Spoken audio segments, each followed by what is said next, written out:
Cops arrest black woman for no reason. Then she shows her FBI badge. The storm clouds that loomed over Chicago that afternoon were nothing compared to the tempest about to tear through the city's police force. In a single moment, a routine traffic stop gone wrong, lives would twist, loyalties would fracture, and corruption would be dragged, screaming, into the light.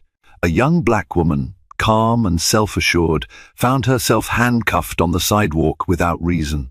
What the arresting officers didn't know was that behind her quiet gaze lay a secret that could bring the entire precinct to its knees.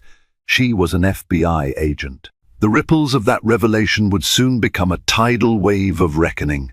Nicole Harris was born on the south side of Chicago, where sirens often filled the night air like a broken lullaby. Her parents, Ray and Donna Harris, worked hard to keep food on the table. Ray was an electrician at a local factory. Donna was a schoolteacher who instilled an unshakable sense of ambition in her children. They lived in a modest two-bedroom apartment just a few blocks from Washington Park. The area, while vibrant in cultural heritage, battled poverty, gang violence, and strained relationships with the police. For Nicole, growing up in that environment was both a challenge and an inspiration. When she was only 8, she witnessed a brutal altercation outside her bedroom window. A teenage boy, no older than 17, was slammed against the hood of a squad car by officers twice his size. She never discovered what triggered that force, but the haunting image etched itself permanently into her memory. Nicole watched as the boy screamed for his mother while bystanders shouted at the police to stop. Instead of feeling helpless, Nicole felt something else that day, an ember of defiance against injustice. She had always been a clever child, curious about how things worked, especially human systems. After that night, she vowed to be part of the system that would protect people like that boy, people who had nowhere else to turn, who felt powerless. Throughout school, Nicole excelled academically. She had laser-focused goals: criminal justice, law enforcement, forensics, anything that would enable her to understand crime and law from the inside. Her mother supported her every step of the way, seeing Nicole's fierce passion for justice as a reflection of their family's resilience. But her father worried about the dangers. Policing is a tough job, he would say. Being a young black woman in that world is even tougher. Nicole, however, was unrelenting. She applied for every relevant internship she could find. She studied late into the night. By the time high school ended, she was valedictorian. She went on to major in criminology at the University of Illinois at Chicago UIC. There, she became fascinated by the role federal agencies played in investigating civil rights violations and organized crime. The Federal Bureau of Investigation, headquartered at the J. Edgar Hoover Building in Washington, D.C., captured her imagination. She read everything she could find about famous FBI cases, from counterterrorism operations to civil rights probes. Eventually, her impeccable grades and glowing recommendations led her to an internship with the FBI's Chicago field office. The environment was rigorous, disciplined, and sometimes daunting, but she thrived. Nicole took to the FBI's internal culture like a fish to water. She learned negotiation tactics, investigative techniques, and the agency's guiding principles: fidelity, bravery, integrity. Those words weren't just a motto. For her, they became a personal doctrine. After graduation, she underwent the FBI's notoriously challenging application process interviews, polygraph tests, background checks, physical fitness standards. Many doubted whether she could succeed so young, so quickly, but Nicole's unwavering determination and flawless record spoke louder than any naysayer's assumptions. On the day she received her acceptance letter into Quantico, she cried tears of gratitude. It felt like crossing an invisible threshold, from that 8-year-old girl staring out the window at a horrifying scene to the woman standing on the brink of a career that could help right those wrongs. She headed to Virginia for training, immersing herself in firearms proficiency, defensive tactics, legal issues, intelligence analysis. The instructors pushed her to her limits, physically and mentally. While some recruits faltered, Nicole's clarity of purpose kept her afloat. When she finally graduated from the FBI Academy, it was the proudest moment of her life. Her mother traveled to Quantico to see her daughter receive the badge. Nicole's father, a quieter man, put his arm around her and whispered, "You've made us proud, baby girl. Always remember why you started this journey." Now a special agent, Nicole found herself assigned back home to the Chicago field office on West Roosevelt Road. She considered the appointment both a blessing and a heavy responsibility. She knew how complicated the relationship between the Chicago Police Department (CPD) and local communities could be, but she also believed in the potential for collaboration and reform. She wanted to be a bridge, someone who understood the struggles of the neighborhoods and the demands of law enforcement. No matter how intense the workload became, Nicole's sense of mission remained unwavering. She was determined to bring justice where it was needed most, focusing on community outreach and federal investigations into violent crimes that plagued neighborhoods just like the one she grew up in. She was no stranger to the reality of being a black woman in a predominantly white, male field. She faced her share of skeptical glances and microaggressions, but she wore her badge with pride. In every room she stepped into, she carried her upbringing, her experiences, and her relentless commitment to fairness. In this city of grit and hope, Nicole believed that change was possible. She never guessed that her commitment would soon be tested in the most personal way possible on a sun-scorched street where a pair of overzealous cops would attempt to arrest her without cause.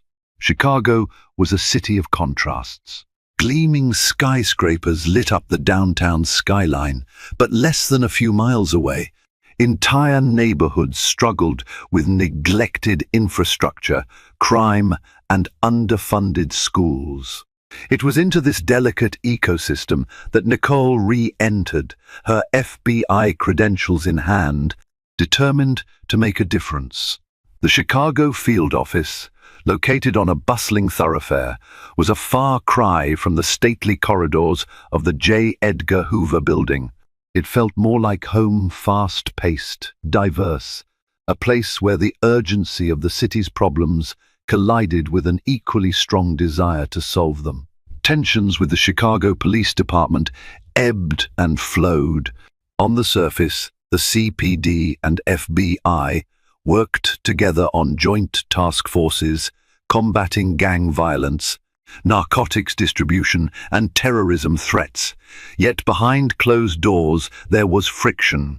Some local officers distrusted federal interference, while some feds criticized the CPD's track record of alleged brutality and misconduct. Recent high-profile incidents of police violence had set the city on edge. Protest marches became almost routine, sparking heated debates in city council meetings and on social media. Nicole felt the tension whenever she passed a CPD cruiser. At times, the officers waved politely, but more often she could sense the unspoken question in their eyes. Which side are you on? To Nicole, there was only one side: justice. But she also knew the world wasn't that simple. She often visited the neighborhoods where she grew up, encouraging residents to share concerns about law enforcement. Some folks saw her FBI jacket and refused to speak, believing federal agents were just an extension of an oppressive system. Others opened up, relieved to see a familiar face in a position of power. She gathered stories of corruption, but she also learned of good cops working tirelessly to protect their communities. Everywhere she turned, there were contradictions, complexities, and struggles, and a city weighed down by a history it couldn't easily shake off. Her supervisors at the FBI recognized her unique perspective. She was frequently assigned to community outreach, bridging gaps between federal agents and local leaders. Nicole believed she was making progress. People were calling in tips more frequently. Trust in the agency was growing. Yet she understood that real change would take time. In the midst of such precarious relations, Nicole never expected to be personally targeted by rogue officers. She carried her credentials everywhere, as required. She knew her rights and the law. She believed in the system's ability to self-correct, but the city's tension was a tinderbox, just waiting for a spark. That spark would come on a sweltering August afternoon, when an innocuous trip to pick up a housewarming gift for a friend would set in motion a chain of events that rocked the city and challenged Nicole's faith in the very institution she served. It was a Saturday, and Nicole finally had a day off. She wanted to do something thoughtful for her close friend Sarah, who had just moved into a new apartment. Sarah had raved about a small boutique in the River North neighborhood that sold handcrafted ceramics. Determined to find the perfect gift, Nicole hopped into her silver sedan and headed across town. The sun beat down mercilessly, reflecting off the asphalt and the gleaming skyscrapers. The forecast promised temperatures soaring into the high 90s, with humidity so thick it felt like walking through soup. Nicole welcomed the air conditioning inside her car. She turned up the radio, letting a soulful R&B track fill the space. Traffic was heavier than usual. Tourists crowded the sidewalks to explore Chicago's famed architecture and restaurants. As Nicole inched forward in congested lanes, she tried to relax, reminding herself this was her day to unwind, to focus on something besides investigations and paperwork. She briefly glanced at her phone, resting in the center console. No urgent messages. Just the way she wanted it. Finally, Nicole exited the highway near River North. The streets were narrower here, lined with upscale galleries, trendy cafes, and artistic murals that gave the neighborhood its charm. She noticed a couple of squad cars parked along the curb, lights off, as officers chatted with each other. It seemed ordinary enough. River North was a hot spot, and the CPD often maintained a visible presence to deter crime. Finding a space near the boutique proved challenging, so Nicole circled the block. On her second pass, she spotted a parallel parking spot half a block from her destination. She maneuvered carefully, turned off the engine, and stepped out into the punishing heat. She had just locked her car when a shout made her turn around. Two officers, both white men in their 30s, were approaching. One was tall, muscular, with a crew cut. The other was shorter, stocky, with a mustache that seemed to bristle with irritation. "Hey, you, stop right there," the taller officer barked. Nicole froze, perplexed. She hadn't done anything. At least, nothing she could think of. She glanced around, wondering if he was addressing someone else, but there was no one else nearby. "Yes, officer?" she asked, keeping her tone calm.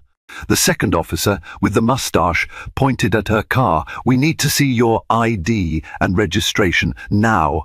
Nicole frowned. "Is there a problem?" He stepped closer, eyes narrowing. "You're illegally parked." Nicole looked back at her car. The sign clearly indicated 2-hour parking was allowed, and she was well within the lines. She pointed this out. "Actually, I'm parked legally." The tall officer scoffed. "Don't get smart with us. Turn around, hands on the hood." Her heart began to race.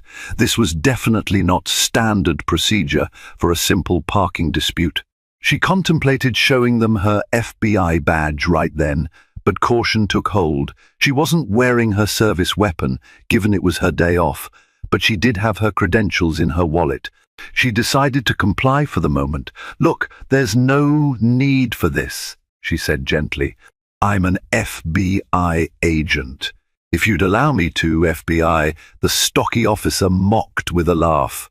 "Sure you are." Before she could finish speaking, the tall officer grabbed her arm and spun her around, pushing her against the side of her car.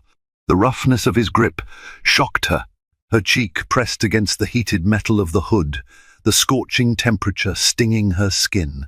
"Are you resisting?" the tall officer growled.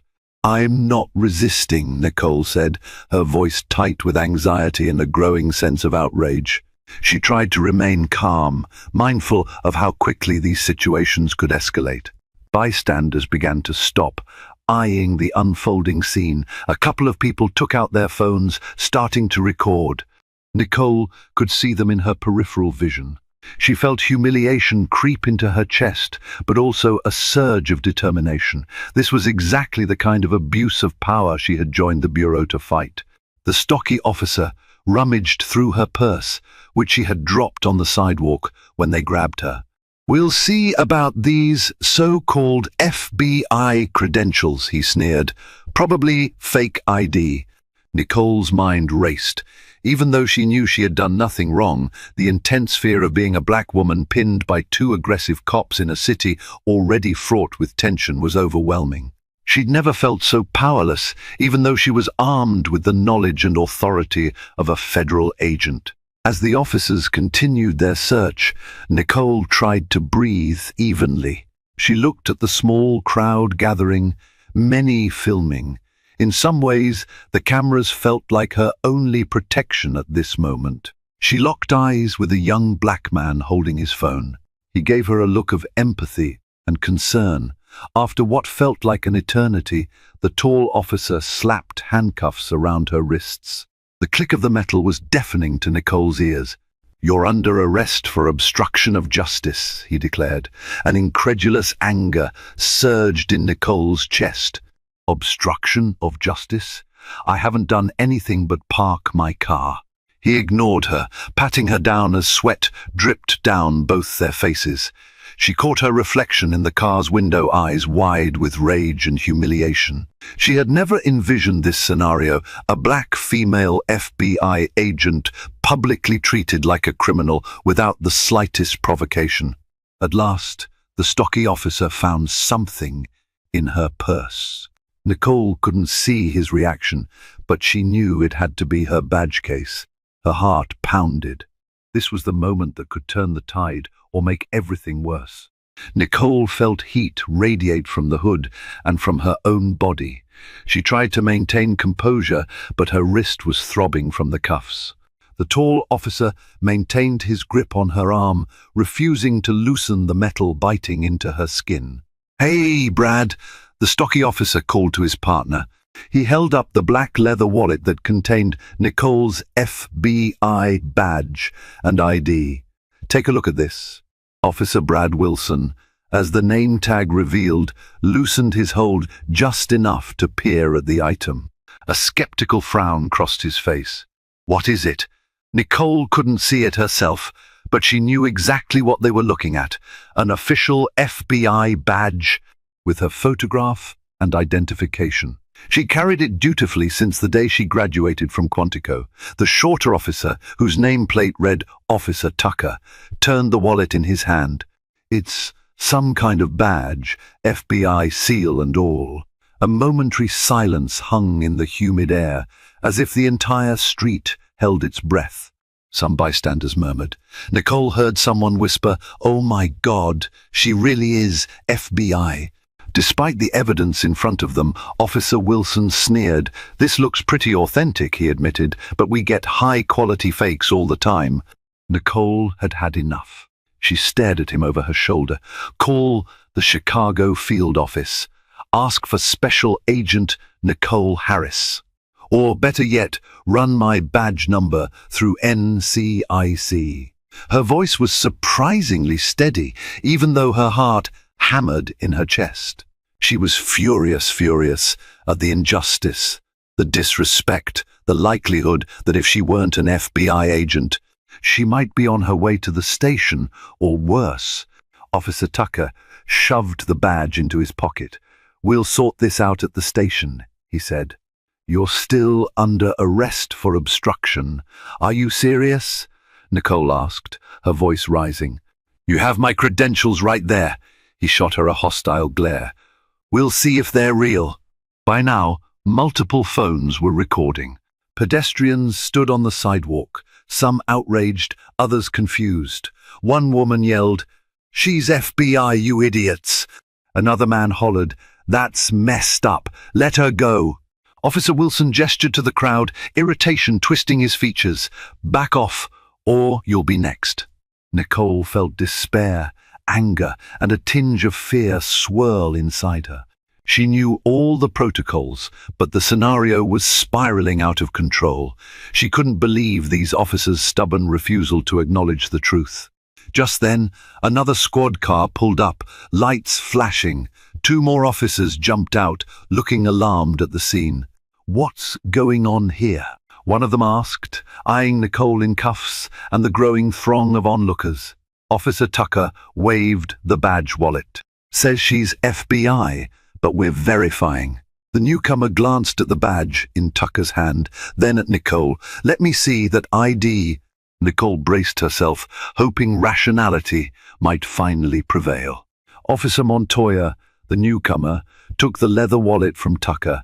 She flipped it open, inspected Nicole's photograph, her name, the official FBI seal, and the credentials. Nicole saw Montoya's expression shift from skepticism to something approaching alarm. She looked at Nicole, then back at the badge.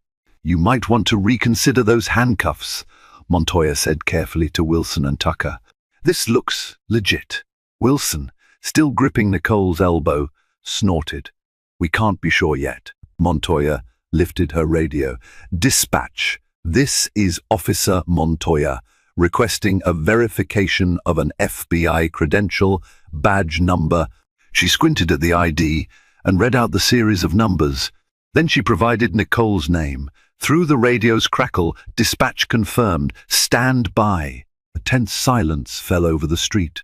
Nicole sensed the crowd's anticipation, the frustration in her own racing pulse, and the officer's mounting discomfort.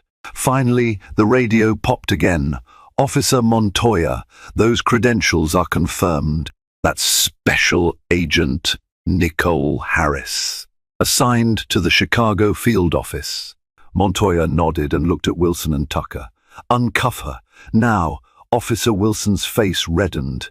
His jaw tightened as he removed the cuffs from Nicole's wrists.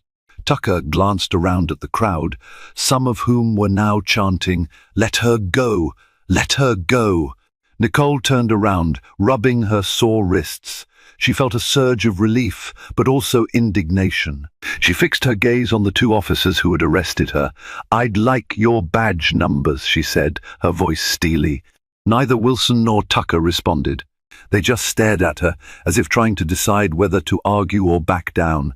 Montoya handed Nicole her badge wallet with a respectful nod. "Here, Agent Harris. I'm sorry for the misunderstanding." "Misunderstanding?" Nicole repeated. She could barely keep her anger in check. "I was arrested, handcuffed, and humiliated in public for a legal parking job, and because you 2 refused to believe that a black woman could actually be an FBI agent." Bystanders cheered in agreement. Phones still recorded. The tension in the air was now electric. One of the local business owners stepped out to see what the commotion was about, only to gasp at the sight of Nicole in front of the squad car, her wrists red from cuff marks.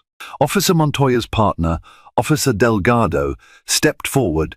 "Let's all calm down. No one wants this to get out of hand." Nicole stared him down. "It already is out of hand.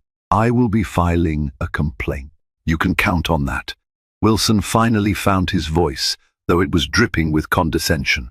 "We had probable cause," he mumbled. "We thought, what probable cause?" Nicole snapped. "What crime did I commit?" His mouth opened, but no words came out. Tucker shoved his hands in his pockets, looking anywhere but at Nicole. Montoya exhaled slowly, glancing between them. "Look, Agent Harris, if you want to file an official complaint, you're within your rights. But let's keep this civil." Nicole's glare never wavered. "Get out of my way," she said curtly.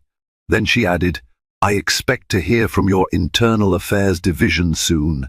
She retrieved her purse from the ground, grabbed her car keys, and walked off, ignoring the pointed stares and swirling cameras.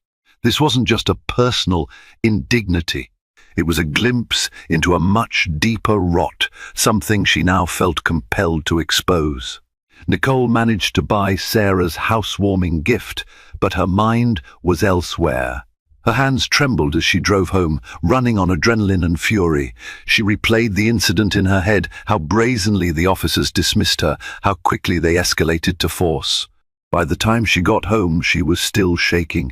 She set the ceramic vase on her kitchen counter, swallowed some water, and tried to gather herself. She contemplated her options. Filing a complaint against police officers wouldn't be complicated, especially with multiple witnesses and recorded evidence.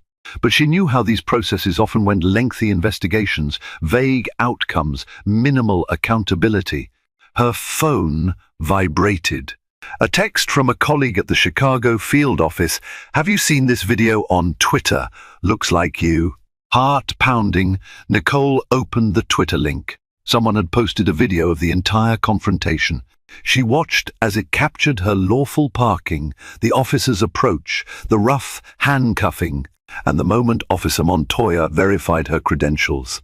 The hashtag FBI while black was trending locally. Comments poured in by the second.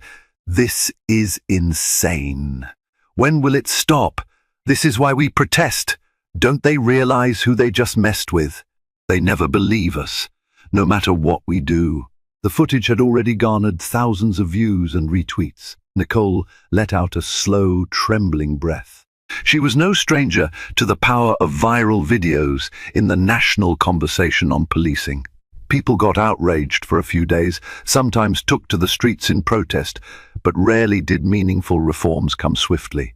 As she scrolled through the comments, she saw a direct message request from a local journalist, Megan Albright, who worked at the Chicago Tribune. The message read, "Agent Harris, I'd love to speak with you about your experience. I believe the public needs to hear your story." Nicole stared at the message. She had to be careful. FBI policy restricted unauthorized media engagement. Normally, all press interactions needed to go through the Bureau's Public Affairs Office. If she gave a statement to the press, especially one that cast the CPD in a harsh light, there could be repercussions for her career. On the other hand, the video was already out there, and the public was demanding answers. She sank onto a living room couch, still wearing the same outfit in which she'd been handcuffed hours earlier. Her phone lit up again this time, her supervisor's number. Nicole steeled herself, knowing what conversation was coming. "Nicole, it's Jeff," said the firm yet concerned voice on the other end. "I just saw the video. Are you okay?" "Yeah," she sighed, leaning her head back, eyes closed. "I'm fine, angry, but fine."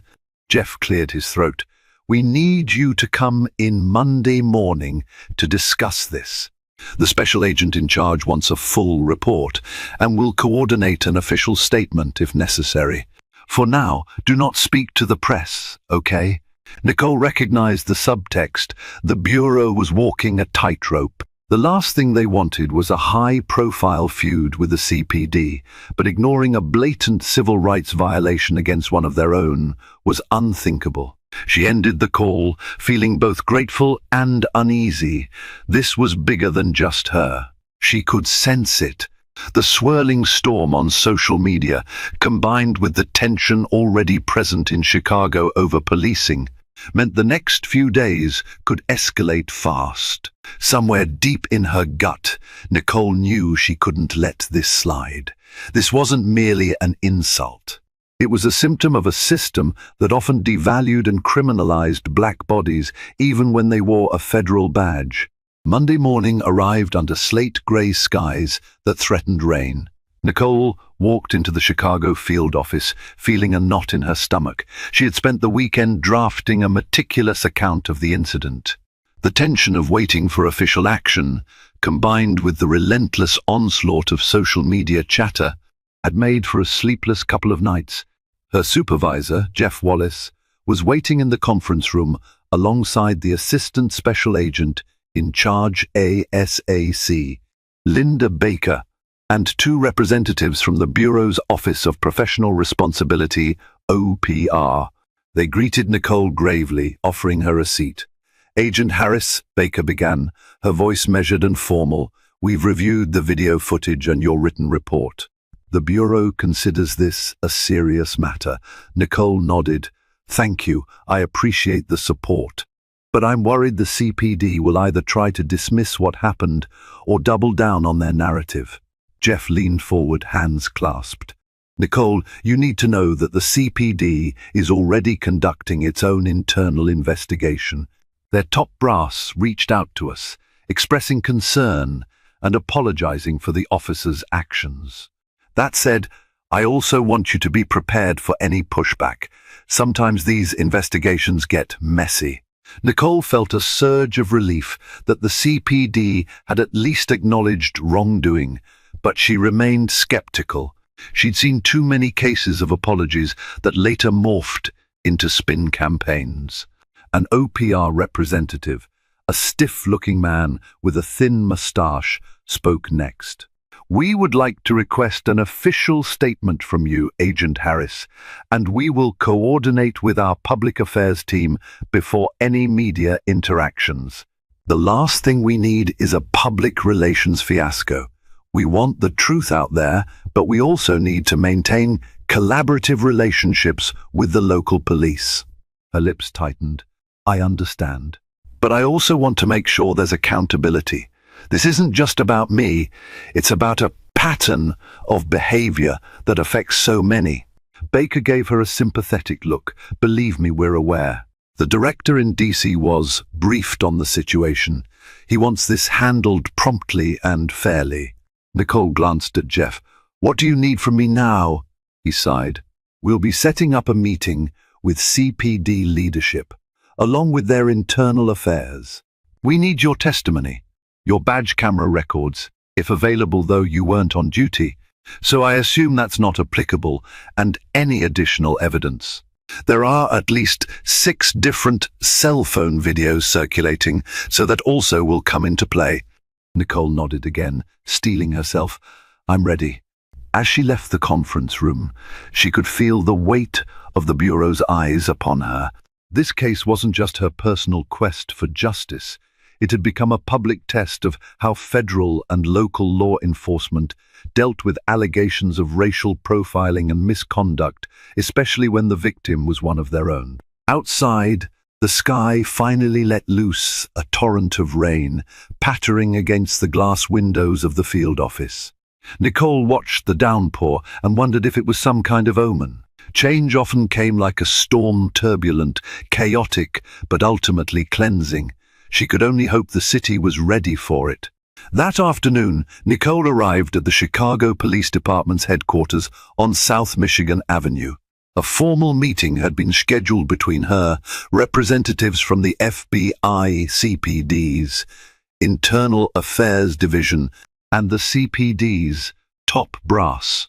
She felt a mixture of trepidation and defiance as she walked through the grand lobby with its polished floors and the emblem of the CPD prominently displayed. The conference room was large, with a long wooden table and a dozen chairs on each side. On one wall hung portraits of past police commissioners, a silent reminder of the department's storied and often controversial history. Nicole found a seat alongside Jeff and OPR counsel. Across from them sat CPD Chief Anthony Ramirez, flanked by several senior officers, including the head of Internal Affairs, Captain Andrea Carter. Chief Ramirez was a tall, imposing figure with salt and pepper hair. He folded his arms, looking decidedly uneasy. "Agent Harris, on behalf of the department, I want to extend my apologies for the experience you endured.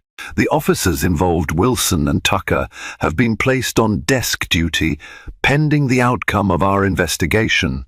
Nicole studied the faces around the table. Some appeared genuinely remorseful. Others wore expressions of guarded defensiveness. "Thank you for the apology, Chief Ramirez," she said calmly. "But words alone won't solve the deeper issue at hand." Captain Carter cleared her throat. "We understand. That's why we've launched an internal review. We'll be looking at body cam footage, eyewitness statements, and any other relevant material. The fact you're an FBI agent doesn't exempt our officers from accountability, but we want to ensure a fair, impartial process." Jeff chimed in. "We also expect full cooperation from your side." This incident has drawn significant public attention. The Bureau is prepared to stand behind Agent Harris in seeking justice. Nicole noticed subtle shifts in posture among the CPD brass, stiffening shoulders, pursed lips. It was clear some of them resented federal involvement in what they saw as a local matter. Chief Ramirez spoke again.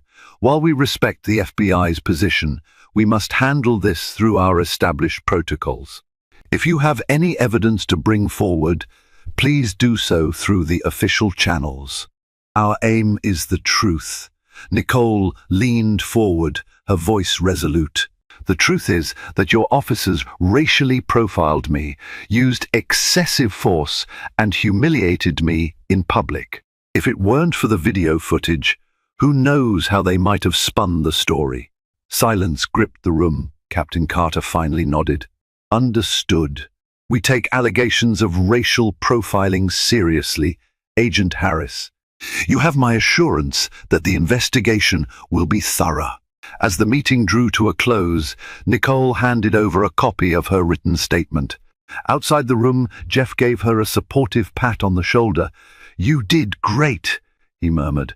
Nicole exhaled, feeling both defiant and oddly drained.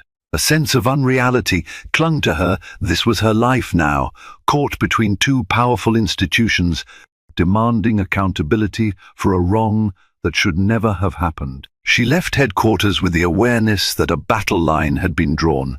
Whether the CPD would stand by their pledge of a fair process remained to be seen. Within days, local news outlets latched onto the story of the FBI agent wrongly arrested by CPD. Segments ran on evening broadcasts, featuring snippets of the viral videos and interviews with eyewitnesses. Megan Albright from the Chicago Tribune wrote an in-depth article referencing the city's tumultuous history with law enforcement misconduct. Calls began flooding the CPD's public affairs hotline. Community leaders demanded an explanation and swift disciplinary action. Civil rights groups, including the local chapter of the ACLU, issued statements condemning racial profiling.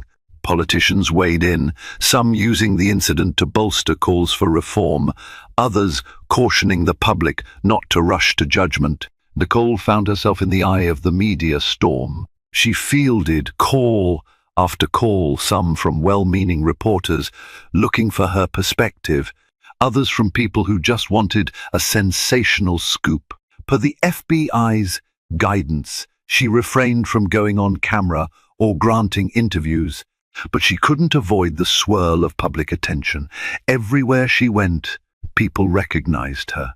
One morning, her mother called, her voice laced with worry. "Baby, I saw you on TV last night, some news report about what those police did. Are you all right?" Nicole sighed into the phone. "I'm okay, Mom. Just dealing with a lot of stress. It'll blow over eventually." But Donna Harris wasn't so sure. "I know you're strong, Nicole, but be careful. People can get ugly about these things." She felt a surge of gratitude for her mother's concern, but also a stab of guilt for putting her parents through this emotional turmoil. She assured her mother she'd be cautious, even as she recognized the fight for justice was far from over. Meanwhile, a groundswell of public opinion was forming in Nicole's favor. Protesters marched outside the CPD headquarters, demanding accountability not just for the two officers who arrested her, but for the entire department's culture. Signs read, "If they do this to an FBI agent, imagine the rest of us, and racial profiling is a crime." Amid the uproar, the CPD scrambled to manage its image. Press conferences were held, where a visibly tense Chief Ramirez reiterated that the department was conducting a thorough investigation. Captain Carter assured reporters that they would leave no stone unturned. Yet the public wanted immediate consequences, and justice felt agonizingly slow. Nicole's FBI colleagues offered a mix of support and caution. Some rallied around her, encouraging her to stand strong. Others seemed worried that her involvement in such a high-profile dispute could jeopardize interagency cooperation. Jeff, her supervisor, took every opportunity to remind her not to speak out of turn. In her quieter moments, Nicole wrestled with conflicting emotions. She was furious at the officers who had treated her like a criminal. She was disillusioned with a system that had so quickly turned on one of its own. Yet she also believed in justice, in due process, and in the possibility of real change. On a Wednesday evening, she found herself scrolling through countless social media posts, some supportive, some vitriolic. One message caught her eye, a private note from a CPD officer she didn't know. It read, "Agent Harris, I'm deeply sorry about what happened to you. Some of us in the department are disgusted by Wilson and Tucker's actions. I hope you won't lose faith in all of us." Nicole felt tears prick her eyes. She replied with a thank you, recognizing that not everyone within the CPD was her enemy. The problem was bigger than just two rogue cops. It was an ingrained culture that allowed this kind of abuse to happen so routinely. As the days turned into weeks, the media frenzy showed no signs of abating. Even national outlets began picking up the story, linking it to broader debates about policing in America. Nicole realized she had become something of a symbol, a black woman standing at the intersection of federal law enforcement and the fight against systemic racism. It was a responsibility she never asked for, but she refused to shy away from it. Instead, she used the momentum to push for broader conversations, quietly urging the FBI's leadership to back meaningful reforms. If the spotlight was on her, she reasoned she might as well use that light to expose deeper truths. Behind the scenes, Officer Wilson and Officer Tucker found themselves under increasing scrutiny. Both had histories of complaints for excessive force, though none had resulted in official disciplinary action before. Internal Affairs interviewed them repeatedly, comparing their statements to the video evidence. The CPD rank and file was divided. Some officers closed ranks around Wilson and Tucker, claiming they were being unfairly demonized. Others quietly acknowledged that the duo was known for their aggressive tactics, particularly in communities of color. The question now was whether the department would finally hold them accountable or find a way to excuse their actions once again. Meanwhile, Nicole's OPR liaison informed her that a new piece of evidence had surfaced: internal messages from Wilson and Tucker's patrol car computer. A whistleblower within the CPD had leaked logs showing derogatory language used by Tucker earlier that day. Phrases like "gotta watch these people" and "she's probably on welfare" had been typed shortly before they approached Nicole. When Nicole read the logs, her stomach turned. The blatant racism was undeniable. This wasn't a simple misunderstanding, it was a willful act of prejudice. She shared the evidence with Jeff, who immediately forwarded it to the legal department. The following day, in an explosive turn of events, those logs were published in the Chicago Tribune. The uproar was immediate and intense, sparking another wave of protests and condemnation. Civil rights advocates seized on the logs as proof that the arrest was rooted in racism, not mere procedural error. At the same time, Nicole received an email from the FBI's Civil Rights Division in Washington. They wanted to open a federal investigation into the arrest, citing possible civil rights violations. For Nicole, this was a bittersweet development. Part of her was relieved that high-level attention might force real accountability. Another part of her dreaded the increased pressure and the potential for retaliation. Behind closed doors, CPD leaders convened crisis meetings. They issued statements condemning the language used by the officers, stating it didn't represent the department's values. But the public was losing patience. Calls for Chief Ramirez's resignation began circulating, though it wasn't clear if he bore direct responsibility for the officers' conduct. Nicole found herself at the center of it all, her phone buzzing constantly with interview requests, messages of support, and the occasional hateful rant. She was exhausted, but she felt a moral imperative to see this through. Privately, she worried about her parents' safety, about her own. She wasn't naive. She knew how some officers might react if they perceived her as an enemy of the department, but she refused to be intimidated. If the system was ever going to change, it needed voices from the inside willing to speak up. And so, with every new revelation, every leaked log, and every public demonstration, cracks appeared in the armor that had shielded bad cops for too long. The question now was whether those cracks would widen into a permanent fissure, one capable of dismantling the very foundations of corruption and bias. The tension reached a boiling point when CPD Internal Affairs formally recommended that Officers Wilson and Tucker be suspended without pay, pending termination. The language of their report was damning, a clear violation of departmental policy, including racial bias and excessive use of force.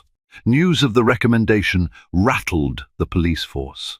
Some officers rallied to defend Wilson and Tucker, while others sighed in relief, grateful that the department was finally addressing these chronic problems. Nicole heard the news from Jeff, who walked into her office holding a copy of the report.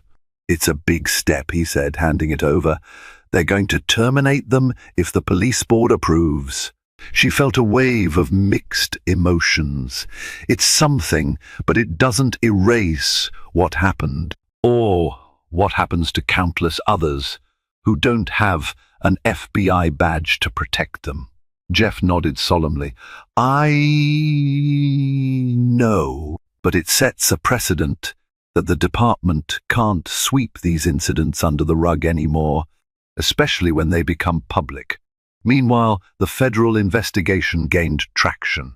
Investigators from the Civil Rights Division interviewed Nicole, the bystanders who had recorded the incident, and other CPD officers who'd worked with Wilson and Tucker. A pattern of discriminatory behavior began to emerge.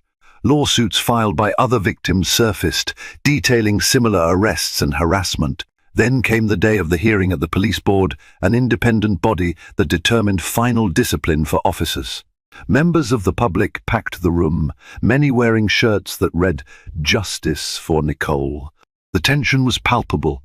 Wilson and Tucker appeared with their attorneys, who tried to spin the narrative that their clients made a reasonable mistake and acted in good faith.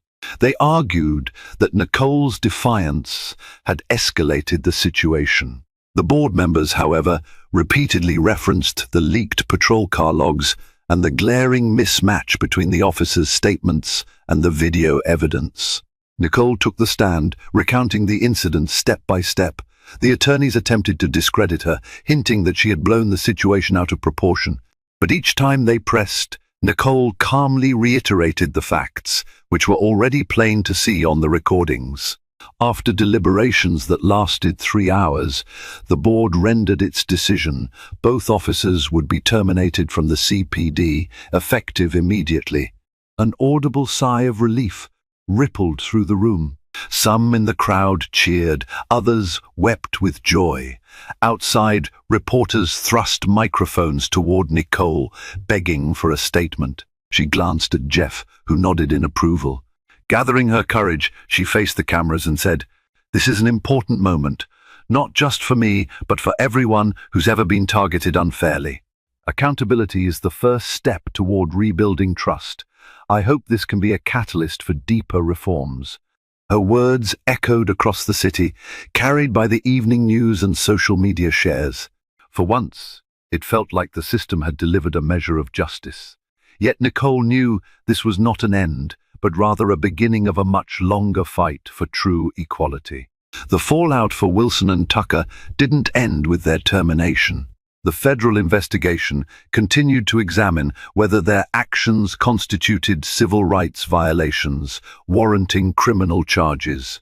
As more stories surfaced about similar misconduct by the pair, the possibility of indictments grew stronger. For the CPD as a whole, the incident triggered a wave of introspection and reform proposals. City council members pushed for greater oversight. Activists lobbied for the creation of a community review board with the power to investigate allegations of police misconduct. The mayor, under increasing political pressure, announced an initiative to diversify the police force and ramp up anti-bias training. Chief Ramirez, who had initially tried to contain the incident quietly, found his leadership questioned. Some critics argued he should have acted more swiftly and publicly in condemning the officer's actions. While he managed to keep his position, the ordeal tarnished his reputation, and rumors swirled that he might retire early. In the midst of this upheaval, Nicole received an invitation from the FBI's national headquarters. They wanted her to participate in a panel on law enforcement ethics and racial bias. It was an unexpected opportunity to share her perspective with some of the Bureau's highest-ranking officials. She flew to Washington, D.C., feeling both honored and overwhelmed. The panel took place in a stately conference hall at the J. Edgar Hoover Building. Seated alongside other prominent figures, civil rights attorneys, experienced FBI agents, and even a few police chiefs, Nicole spoke candidly about her experience. "This isn't just about me being an FBI agent," she said, her voice resonating across the room. "It's about the wider reality that people of color face every day, fear of being unjustly targeted, mistreated, or worse by law enforcement. We must do better. That requires not just punishing bad actors, but transforming the entire culture that enables them." Her words drew applause, and several agents approached her afterward, sharing their own stories and offering support. Some expressed frustration with their local police partnerships, acknowledging the tension between federal ideals and on-the-ground realities. Nicole felt a glimmer of hope, sensing that momentum for real change was building, at least in some pockets of federal law enforcement. Back in Chicago, Nicole resumed her duties at the field office. There was a newfound respect from colleagues who saw her not just as an agent, but as a symbol of courage and integrity. Still, the scars from her ordeal ran deep. She found herself double-checking her rear-view mirror whenever she passed a CPD cruiser, a habit she hated but couldn't quite break. One afternoon, she received an unexpected visitor, Officer Montoya, the one who had listened to the badge verification on the scene. Montoya walked into the lobby of the field office, looking nervous, holding her cap in her hands. "Agent Harris," Montoya said, voice trembling slightly, "I just wanted to say I'm sorry. Sorry for not standing up sooner, for not doing more in the moment. I hope you can forgive me." Nicole studied the officer's remorseful expression and extended a hand. "Montoya, I appreciate that. I don't hold grudges against people trying to do the right thing. We all need to be braver when we see wrongdoing." The two shook hands, an unspoken acknowledgement passing between them. Real change demands personal courage, even when it means challenging colleagues or superiors. And so, while the city still faced daunting challenges, deep-rooted corruption, racial divides, and civic unrest, there were signs of progress. Honest conversations were happening in precincts, in community meetings, and in the corridors of power. A sense of possibility took root, fragile but real. Nicole found herself inspired by that possibility. Even after facing humiliation and doubt, she was determined to remain in Chicago, to continue her work with the Bureau, and to help steer law enforcement toward a more just and humane future. It wouldn't be easy, but she'd learned that real progress rarely is. For every arrogant cop like Wilson, there was a Montoya, or a Delgado, or a Carter. ready to be part of the solution if only they could muster the courage. As the dust finally began to settle, a new path opened up for Nicole, one where she could use her experience to push for meaningful change, not just in Chicago, but throughout the country. Her courage in standing up against injustice had sparked a conversation larger than any single precinct or department could contain. People began to believe that even the most rigid institutions can be reshaped when enough voices speak out for what's right. Now, we need your voice too. Keep the momentum going by sharing this story. Spread the word to friends, family, and neighbors. Let them see what happens when one person decides to fight back against a broken system. Make sure you hit that like button, subscribe to stay connected, and share this video with everyone you know. Because together, we can ensure that justice and accountability aren't just words, they're the foundation of our society.